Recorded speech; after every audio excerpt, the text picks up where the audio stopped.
Hey, it's Steve Grant here, and today I'm joined by Albert. Albert's a really good friend of mine and also a colleague as well. He's a specialist in behavior change coaching, life coach as well.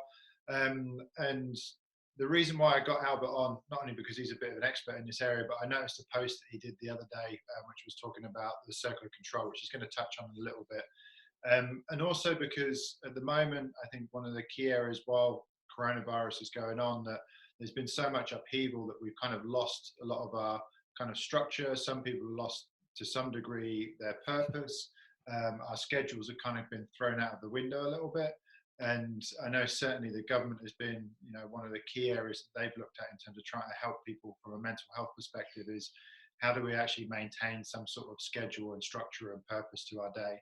Mm. And so I wanted to get Albert on just to kind of speak about this area, because it's one thing to say have a structure, and it's another thing to actually be able to create that structure as well. So I'm going to hand over to you, and you can introduce yourself a little bit, and then we'll go from there. Yeah, cool. Thanks, Steve. So maybe a bit of my background. I'm a trained medical doctor. Currently, I work primarily as a life coach, and with a predominant part of my work is in the mental health space with Sanctus. So since this event happened and we're in this kind of what do you call it, perpetual crisis, it's interesting to see the themes come up in my sessions with people, and one of them is definitely around scheduling and maintaining purpose. The challenge of working from home. There's a big transition for a lot of people from working in a workplace with certain structures in place, and then having to implement that in a home environment. Some of them with kids, some of them with other roommates in their kind of communal spaces, some of them isolated and alone. So there's variations of challenges in adapting to this new way of living, but the challenge in many ways are very similar for a lot of people. So I think you mentioned that you saw one of my posts on Instagram. Is that? Yeah, so I saw the circle of control post, which I thought Yeah. was a really nice visual of kind of just bringing some awareness to actually, these are some things that we have some control over, the sort of day-to-day stuff, and then you go slowly further and further out of the things that actually have less control over. So I guess the focus, from what I gathered from it, the focus should be on looking at that center circle of the things that we can really manage and control ourselves. Yeah. What I've noticed, Steve, when I worked, well, the first thing is, in some ways, we're in the UK, at least, we're early days in terms of the progression of this state. Let's call it a state, a general kind of societal state. Italy is obviously further along, and China is way ahead. So what I like to talk about is, if you think about if you're in a car crash and you fracture one of your legs, let's say you fracture your femur, you have to get an operation, you get surgery, you get casted, and then for a period of time, you'll be out of action, or you'll at least be more frustrated with the amount of actions you can take. I think it's helpful for us to, even though it feels like life is similar but different, we've kind of been in a form of a car crash, a galactic car crash. Yeah. And all of us are in a recovery space. So for the first week or two, maybe even 3 weeks, it takes a bit of time for you to reorient and adapt, one, to the change in routine and structure, and two, just to that much higher level of anxiety and fear and uncertainty that we're faced with. So what I like to invite people to do is be aware of the fact that, on the one hand, your emotional kind of physiological system is under stress, and then on the other hand, there's a kind of practical day-to-day challenges. And if we don't manage both, I mean, there tends to be two kind of extreme reactions. So if you're under stress or if you face trauma, you either shut down and withdraw. So that tends to go into kind of binge eating, Netflix, kind of just disengage, withdraw from the world, which is a very appropriate response. It's a way of coping. And the other one is to become reactive and, overwork and overtry, punch someone in the face because they took the last tray of eggs in the supermarket. So those are two kind of basic responses we have. As we might frame it as the fight or flight response, and then the freeze response. When we take a bit more control of our state, which is what I might talk about a little bit, that helps us then settle down, feel a bit more rational, feel a bit more in control, and then gradually adapt. So first is, okay, it's the crisis. We feel overwhelmed. We do things we're not proud of. We overeat. We lose our temper with our wife because we have to see her every single day, 24 hours. And then we start finding a way to negotiate that.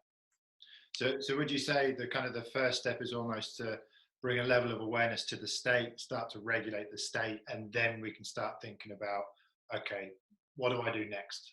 Yeah, absolutely, absolutely. I mean, two very simple practices. We can actually do it together. So if, and it's not something you just do and then it's done. It's something you kind of come back to. Every new kind of piece of information will change your state in some way. So if you put your hand on your belly, you can do it with me. Mm-hmm. Then basically we do four counts in. So inhale for 4 counts. Hold for 4 counts. Exhale for 4 counts. 2, 3, 4. Hold on, exhale for 4 counts. And repeat. We call that box breathing. So it's basically 4 counts in, 4 counts hold, 4 counts out, 4 counts hold and exhale. If you do that repetitively for like 3 or 4 cycles, what you'll notice is your sympathetic system, I can't remember which is which to be honest, actually switches off or on. Which one is it, Steve? Yeah, so it'd be your sympathetic will calm down. Yes, sympathetic, parasympathetic goes up. Yeah. So you actually regulate your physiological state just by doing a simple breathing routine. Yeah. The other one would be to do coherence breathing. So you put your hand on your heart and you do 4 counts in towards your heart and 5 out. What it does is it focuses, one, your attention on the counting. So it takes your attention away from a lot of anxieties that we focus on. It regulates your breathing, which is your most effective way to regulate your state. And as a consequence, you actually shift your heart rate variability. And your heart rate variability is one of our, kind of key indicators these days to manage our general state. So those will be 2 simple practices for people to do any time of the day, at any point in time. It's good to switch off your news feed and just do your breathing practices before you go into your routine for the day. If that makes sense. Yeah, that makes sense. I think that's a really good one. Yeah, I was going to say about that. I know certainly I've done the box breathing before and done heart rate variability assessments pre and post box breathing, and it's quite a powerful. It's powerful. Yeah, exactly. Yeah. So it's simple and it's powerful. So I would say just do that at any point in time. And then the other thing that is useful is obviously meditation. I think you've had a chat with meditators. Yeah, no, I've done two shows so far with David Behrens, who does the meditation therapy. I've got another one with him later today, just looking at resilience. We're just picking different subjects and then speaking, cool. But he's offering some practices within that as well. Yeah. Sometimes when people feel a bit overwhelmed to do meditation, what I just invite them to do is just bring their attention to the sensations, which is actually mindfulness meditation. But if you take the terminology away, it makes it easier. Just bring your attention to your feet on the floor, your bum in the chair, and really just tuning into your body repeatedly for a few minutes really helps you disengage from the noise that tends to be in our mind. Mm-hmm. So that's the other kind of core practice that I would recommend. And then if we go into the more kind of day-to-day, the thing that I've noticed, one is our lives are smaller now, right? So it's contained physically and it's contained in terms of what we can actually accomplish. So taking the pressure off having to achieve those big goals is probably one of the first steps I'd recommend, is to say, what's realistic for today, rather than how do I still reach, my Q1 target the way that I would have at work? Because you won't. That's the reality. And it's useful to first adjust your expectations. It also helps regulate your state because you don't, have that pressure. And then within that containment, saying, what is a useful routine for today? So if you start with a kind of a daily routine and you treat that as a prototype and an experiment, that's more useful than thinking, how do I get through these, unknown amount of weeks? Again, that's an unknown that we put our mind in, and that heightens our state again. So keeping your focus contained and within a certain time frame and keeping it small. What I usually recommend is that people start off the day with something physical, that they get into a similar routine they would have as they would have gone to work. So getting dressed, it's one of the silly things. People say, like, it's so silly, but I feel really much better when I actually put my work clothes on. Yes, because what you're doing is you're signaling your mind that you're going into a different mode.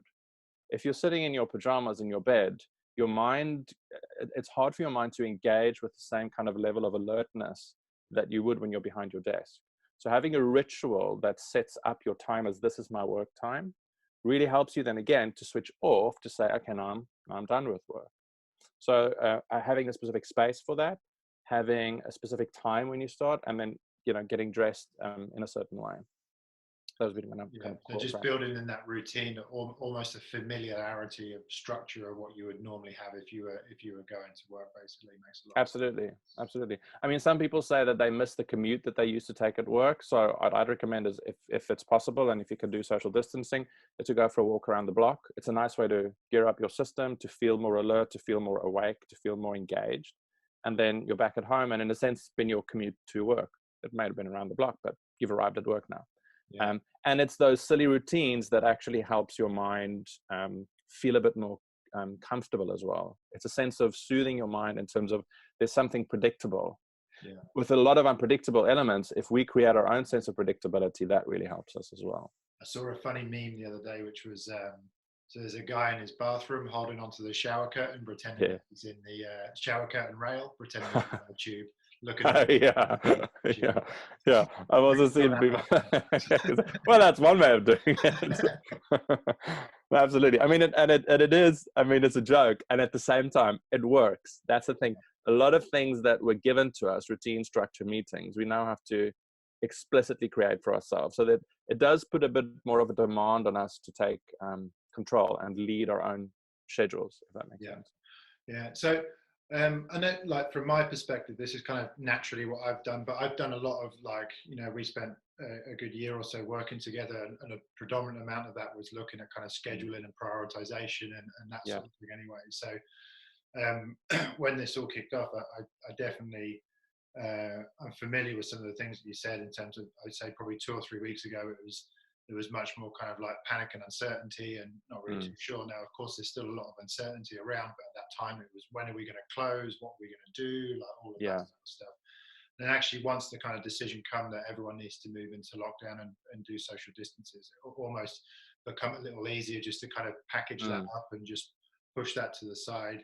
I think gaining a level of acceptance that the goals that maybe would have been there before are not necessarily work at this point. So then reevaluating, okay, like for me, I was just like, I'm going to look at the next month, or at least until April, and just go, okay, what can I do with my time at this point? I know that my work is going to go down considerably at this point, which means it actually leaves me open to being able to do some other things. And part of that is putting information like this out there to try and help other people. So it's kind of like, what do I want to do over this next month? Then starting to break it down, and then, like you say, then looking at my day. So like this weekend just gone, because last week was quite a bit of a snowball in terms of trying to create content, trying to put stuff out there, but not really with too much structure. It was just like, I know I want to help and I want to put some things out there, but I'm not really too sure. I'm just going to kind of gather some things and send that out to the world. Whereas over the weekend, it's now been more a matter of creating my sort of daily routine in a sense. So what time am I getting up? When am I going to, like, whether I'm going to do some movement or mindfulness at the start of the day? What are my work hours? When am I going to have lunch? Then my next set of work hours. Then perhaps doing some movement later on, or going for a walk at some point within that. So being actually quite structured in terms of like hour by hour almost through my day to give myself that level of purpose within that. So yeah, I think that's what I've done. No, I mean, and you're raising a really good point, Steve. So initially, and this is maybe the other piece that, and I said it earlier, but it comes up a lot, is cut yourself some slack. Yeah, exactly. We're in a world pandemic. This isn't, it feels strange because it's not zombie apocalypse the way that we've seen in movies. It feels kind of like a non-event, but it is a massive event. And with a lot of uncertainty, a lot of people lost their jobs. There's a lot of fear, right? So, sorry. So struggling to adapt initially is quite natural, and it's important to be okay with that. What I usually invite people to do is treat it like an experiment. Don't feel like you have to get it right. Just try certain things and start seeing which one works. So prototype a certain structure, see what that's like, and see how that fits. You've had the first week of kind of trying things and think, okay, that might not work. You've also hit on another point, which I would recommend, is set a certain timeline and imagine that this is the timeline you're working with. We have an indeterminate timeline at this stage, which means a lot of people are kind of in this waiting room mindset. But decide for the month of April, this is going to be what I'm going to focus on for this week. And you can even bring it back to for today. So bringing your focus back into a contained space really helps you to treat that with a sense of control. So you don't feel like it's completely, kind of out of your control. Yeah. So how would you manage? I mean, in this situation, I'm relatively lucky in terms of, and you'll be the same, that I don't have kids running around. I don't have to deal with that. I'm lucky that my parents are older, but not with any sort of health issues and very able to get on with what they need to get on with. So I'm in a very fortunate position from that respect. But obviously for people that have got they've got these kind of, these kids running around. Yeah. They need to be looked after. They need their own structure. How do we kind of work within that? Because I think it's easier for us to kind of go, this is what we need to do, and create the structure. But what happens when you've got others' structures to think about as well at the same time? Yeah, I mean, in some ways, the same rules applies, but it just extends. So what I've recommended to people, and it's interesting because in some ways for us, it does seem natural, and because we generally work from home, it seems like common sense. But treating your house like a work environment really helps. So trying to find ways to synchronize you and your partner's schedule, if you have a partner that can support with, looking after the kids, and your kids' schedule. So being very explicit with all of your diaries at that time, who's allocated to which room at what time. And with kids that often find it hard to maybe, stay engaged and stay disciplined with their own work, you might need to create shorter bursts of work and break time where you can engage and come back and engage and come back. The key thing though, and this, I mean, parents would know, that kids thrive off a routine. So getting your routine set up quite strictly early on will help them get used to that. Initially it's, up and down. But once that routine is set, it's easier for them because then they know, what's predictable. They know what time they'll have tea, what time they'll see you again, what time they don't interrupt you. And then if it's possible and you need some help, trying to find ways that your partner might be looking after the kids when you're working, and then you'll be looking after the kids when your partner is working. Having that way, but it does mean that we need to be more explicit with what our needs are and create some boundaries around that. I guess again, it's a bit like you were saying about how we would set the stage by getting up, getting dressed, going through that routine. It's almost the kids would need to go through that same process. Exactly. We get up, we get dressed, we have breakfast, and then this is when your first lesson's going to be, this is where it's going to be, this is who you're going to be working with. So it's almost like a class timetable. Yeah, exactly. In a sense, so because that's what they're familiar with, right? So they're going to engage in that. And I know that some schools offer the online program, so there's certain things that are given to parents, but it does take a little bit more energy for us to implement that. What I usually encourage people to do with their calendars, if you start blocking out meetings, is also to block out your downtime and to block out planning time and potentially block out review time. So let's say you've planned on Sunday evening for your week. You have like 2 hours dedicated to planning, and on Friday you have dedicated hours to reviewing. Did this work? Didn't it work? What do I need to change? If you don't set that time apart, you start trying to do that in your mind, just like kind of what worked, what didn't work, but you don't. It's harder to implement because you haven't actually structured it in a way that you can make sense of it and make the changes you need to make. Yeah, and it's also, like you were saying earlier, it's also okay if stuff doesn't work. Exactly. This is new for all of us. It's gonna be a mess. Yeah. Like, come to terms with the fact that you're gonna do it really badly, but then use that as a way to learn and discover new things rather than to beat yourself up about it and then disengage, which is often, how we treat that. Perfect. Good stuff. So to kind of like summarize things, like what would be your tips? Your kind of like, let's say top 5 or top 3, whatever tips of like just managing the kind of structure and sort of maintaining some level of purpose for our days at the moment. Yeah, I think, and I might have said this, but in summary, I would say keep the focus smaller. So do a daily or weekly focus, and keep your focus on things like going for a walk. It's not about hitting your target for the business. Yes, that might be part of it, but even putting on your sheet, did I go for a walk? Did I have lunch? Helps you feel a sense of momentum and control. So smaller focus. treating everything like an experiment rather than, you know, a pass or fail, which is often a mindset we have. Having clear, definitive timelines on things, and writing, like grab a pen and paper and brainstorm and write and schedule. I think what we get trapped in is because there's so much information, we kind of become debilitated and we try to figure it out in our heads and just do things. But when you sit down and you write, often it helps you structure your thoughts a bit better, and you get more of a clear sense of what's possible and what's not possible. And even just in writing, you'll feel a bit, you know, more in control before you've even done anything. So Yeah. I think that would be kind of the main things. Cool. That sounds good. And then if possible as well, if you feel the need to do that kind of like the box breathing or the different types of breathing, Yeah, just absolutely. to get that state first, maybe before going into those. Into the day. Yeah, absolutely. Cool. Sure. Amazing. Right. So, Albert, do you want to just give yourself a little plug in terms of your website and your Instagram? Yeah. We'll wrap it up there. Yeah, cool. So people can find my website on www.originalintent.co.uk, and my Instagram is Dr. Albert Viljoen. Yeah, and you can find, I mean, I'll do a few posts every few days on my Instagram, especially just to give some tips, because, you know, we're overwhelmed with information. So having 1 or 2 things a day is sometimes useful. Cool. And then people can also contact me on email, albert@originalintent.co.uk. Cool. Amazing. I appreciate your time. All right. Thanks a lot. No worries, Steve. Good luck with the rest of this. Thanks a lot. Cheers. Bye. Cheers.